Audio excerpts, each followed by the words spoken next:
I'm the Deadwood Jedi, and today I want to look at, we're going to do a clan boss tune-up for Avatar here. She has a amazing account. I'm not saying it's a full whale account at all. I don't think that. But what this is an account with incredible luck as far as pulling champions. There are some spectacular champions in this account we'll go over in just a little bit. And that's kind of one of the reasons why I'm looking at it. I want to try it to examine a different version of the White Whale comp, that 2-1 speed tune. And this one I think is really unique. We're going to bring in Siphi and we're going to bring in Krisk. And we're going to try and tune it so that we can get ourselves into two key Ultimate Nightmare range. If not, maybe even one key Ultimate Nightmare range. The strength of the champions is such where that's a real possibility. Currently, she's doing, I want to say, between 3 and 4 keys on Ultimate Nightmare, and about a 2 key Nightmare run. So there's definitely room for improvement. I'm confident in that. The question is going to be how much are we going to be able to do, and I think we're going to be able to do a fair amount here. So we're going to go ahead and get in. I'll show you the champions we have. We'll re-gear it. I'll show you those. I'm also going to show you the tune in the calculator so you have an understanding of how we'll want to set this up, because it is going to be a little tricky. The 2-1 speed ratios are always tricky to set up. But I feel like we have an account that can actually do that. So let's go into it, and I'll show you what we got. All right, looking at the account, you can see there's a lot of decent, more than decent, really good champions in here. Siphi, of course, is going to be the belle of the ball. Already geared up really well with 4K defense and 50k HP. She's going to be huge. Krisk is going to be a cornerstone as well. Also geared up quite well already. I don't think we'll need to put him in lifesteal gear as he gives himself some continuous heal, and Siphi is going to be healing the team continuously as well. I was a little interested in Warlord. I think he could bring some interesting additional healing for the team and block debuff. I don't know that he's necessary though. Vizier, however, probably will be. By bringing Vizier in, we can extend the buffs that Krisk brings so that we don't have to bring another attack down champion. That'll be great. Rosin, of course, hits really hard. He's not geared up for a clan boss yet, but he is super good. Tyrant would be awesome to bring in as another ally protection champion. Definitely someone we're going to want to look at. Already geared out really well. Then we have Longbeard, who I love to talk about and never end up using. Then Septimus. Septimus is another good debuff extender. Does more damage than Vizier, I think, in the raw form, but he's very hard to gear out because of his low base stats. So I'm not sure we'll use him, but definitely something we'll think about. And then Skull Crusher is probably going to be a must. 1, as a counterattacker. 2, as an ally protection. Pairing with Krisk, I think just makes a ton of sense to have Skull Crusher in this composition. Then, of course, we need Poison. So we're going to be looking at a Cult Brawler as option 1. Not really geared out yet, so we'd have to redo him. Steel Skull as option 2, but doesn't get the debuffs up super fast, so that might be a bit of an issue. And so we'll be looking at those and kind of see what we can do here with that. I don't really see any other Poisoners jumping off at the page at me, so those are the champions we're going to be looking at here. I feel pretty confident we're going to be able to figure something out. But let's go to the calculator. I'll show you the champions' speeds we're using.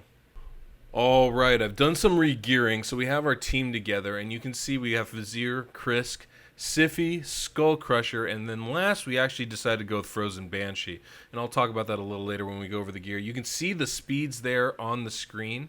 The important ones are obviously Siphi going over 268, and Krisk going over 248. Those are the two that are really going to make all of this work. The other 3 champions, we needed someone over 224, and that's Frozen Banshee. And then you'll notice that Vizier and Skull Crusher, who are going to round out this composition, have almost the same speed at 195. Typically when you do a 2-1 composition like this, really important where the counterattacker goes in the composition to make sure that they get that counterattack up all the time. With Krisk extending buffs, it's not as crucial because those buffs that Skull Crusher is going to put on are going to last us for a while. So definitely not as important. You'll see that looks like right there on turn 9, we finally get in that 2-1 ratio. You'll see Skull Crusher puts up the counterattack buff right after the stun, as well as right before the second AoE. And because Krisk is going to extend those buffs, the ally protection and the counterattack are going to last us the entire fight. You'll notice Siphi, too, is going to put up her buffs right before the stun and right before the second AoE, allowing us to keep those buffs the whole time and prevent any types of debuffs being landed on us, whether that's a stun or a slow from the affinity boss, or any of them, quite honestly, are going to keep us completely affinity friendly as a composition, which is remarkable, I think. The great part of having Vizier is he's going to extend all those debuffs, so we don't have to worry about those going off all the time. And so you can see in the beginning here, we're going to have a 1-turn delay for Skull Crusher's A2 and a 2-turn delay for Krisk's A3, but Krisk is going to use that extend ability right from the beginning. And because of that, that's going to get us, however these things work, it is going to make sure that we have our increased speed buff on our champions the entire fight, and that we are able to maintain this kind of speed ratio from beginning to end. So with that all explained, let's go ahead and I'm going to show you the champions. Okay, folks, here we are looking at the champions. Obviously, we're going to start with Siphi. You can see that after re-gearing everything, she is much faster. We had to get her speed up over 268. Her defense is still really good, so's her HP. I'm very happy with this build. Wasn't sure if we were going to be able to stay that full, but we are. Krisk is not too different. We were able to bump up his defense considerably from like 5100 to 5800 now. His HP is about the same. And crit rate went down a little. Not too concerned about that. Accuracy's fine for this, but his speed is really high, and that was important as well. Those two speeds need to be where they are in order for this to work. Obviously, we did end up bringing in Vizier, who's just a beast, of course. Got his defense up considerably higher. Added about another 500-600 to that defense, which helps a ton. Got the speed in tune, and accuracy is really good as well. Now, the final champions, obviously, Skull Crusher here with the counterattack is going to be massive. That 4,000 defense is very good. We could bring that up as well as with the HP. That would not be a problem. Would only help us. Crit rate's good, and that's so he can heal himself when he does take damage. That's going to be really necessary. And then the last champion we brought in is actually Frozen Banshee. We needed a poisoner, and while Steel Skull's good and Occult Brawler's good, they weren't really doing what I needed for this build. And one of the things is we only have the decreased defense from Krisk. So I wanted to bring in somebody, since we have an extra debuff slot. Frozen Banshee's poisons and the poison sensitivity are going to work really well with that. So that just seemed like the best result. Accuracy's a little low, but we only need to get those poisons up enough for Vizier to extend them. That's the beauty of Vizier. You don't need great accuracy, you just need enough accuracy. Once those things go on, he's going to keep them on. You don't have to worry about it anymore. Defense is good, could definitely be higher, and HP is okay. But, you know, with the double ally protection, with the permanent increased defense buff up on everybody, and Siphi keeping the block debuffs on everyone, don't really have to worry about being super, super tanky, which is another benefit of that ally protection. Krisk, you'll notice, isn't in lifesteals, pretty much the only one. That's because he heals himself, puts a continuous heal, and then Siphi, who also has some healing in her kit, is going to keep him topped off. So between the two of them, we don't need to worry about that. That's the team. I thought it was pretty good. So let's go ahead and we'll look at the run and see how we do. So the way to set this composition up for success here, Siphi's going to use her speed up ability right from the very beginning, and then she'll use it as often as it becomes available. Skull Crusher needs to have a 1-turn delay before he uses his counterattack buff, and so just so that it falls in sync once we actually fall into the tune. And Krisk, you're going to notice here, is actually going to extend the buffs. That's going to be his first move using that A2 ability. After that, he's going to use his A1 ability, and then he'll follow it up finally with his A3 after that. The timing of those things is important to maintain and ensure that that increased speed buff is on all of our champions all of the time. If we switch up that order, it will throw things off. Now, it's a pretty resilient composition because we have two champions increasing our speeds. Their abilities tend to overlap a little bit, and so a little mistake can be recovered from. But if you follow those 3 simple steps, use Siphi's ability right from the get-go, wait 1 turn for Skull Crusher, and then basically wait 2 turns for Krisk, everything should fall into sync. And by turn 4, we're in our 2-1 ratio. Let's kick it.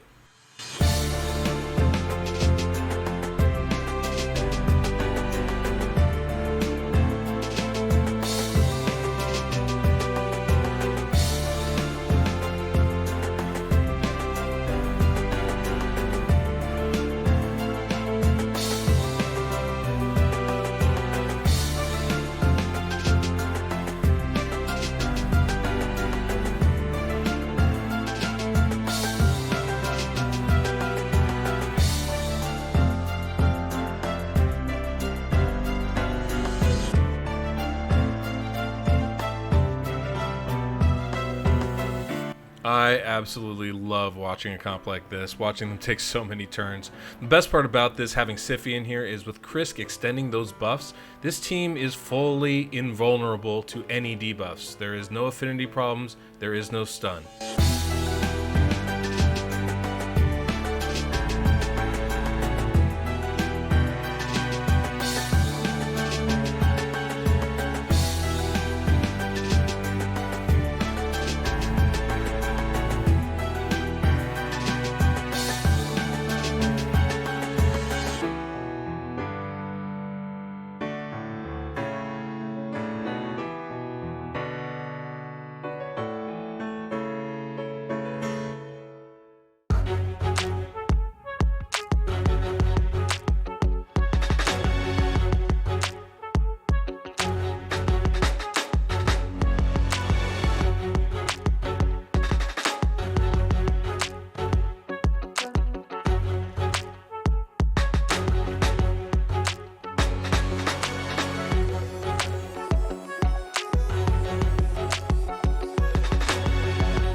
Sometimes you have to adjust to the champions you have, and one of the beautiful things with this composition is you have Siphi, who's going to bring back those champions that tend to die. Obviously, we're going to be falling out of our tune as soon as we lose one of them, but having a champion like Siphi around who can bring them back periodically really helps just add to the damage. And then obviously having a Vizier here who's put up insane amounts of debuffs doesn't hurt either. You can see that we have hit that 2-key range and some, getting 42.5 million. I am stunned at that kind of result. It is really pretty amazing. But goes to show the power of having two of the strongest champions in this game in Krisk and Siphi. You have those two. You have hit the jackpot, my friends. You can put pretty much anybody around them and have a pretty solid team. Wow. Wow. 40 million. That's... Honestly, that blew my expectations out of the water. That is not what I was hoping to get. I mean, hoping maybe, but I mean, who expected that? So it really goes to show the strength of these champions, obviously, first and foremost. But, damage mitigation is such a huge deal, lasting a long time, letting those poisons do their work, and just getting as many hits in as possible. The combination of those things, I mean, you watched it. You saw what happened. I'm just stunned. I mean, granted, Siphi, Krisk, I mean, amazing champions. Vizier, definitely amazing champions. But you still got to put it together. This was a team doing 4 and 3 keys on Ultimate Nightmare. Now we're doing 2 keys on Ultimate Nightmare. And it's affinity friendly. Goes beyond that. It's just an impressive run, I think. Hopefully you guys found this really enjoyable and definitely interesting. I know I did. That if you did, please subscribe. I know there's about 2/3 of you that watch these videos and don't bother subscribing. It makes a big difference for me. It definitely helps me hopefully make enough so I can actually do this full time. And in addition to that, it really ups my standing within the community, and that this helps me make more connections and be able to put out more videos like this. So it is kind of a big deal. If you don't mind subscribing, I would really appreciate that. Liking the video is always great, and the notification bell helps you know when the next one comes up. That said, guys, this was fun. So, till next we meet, I'm the Deadwood Jedi.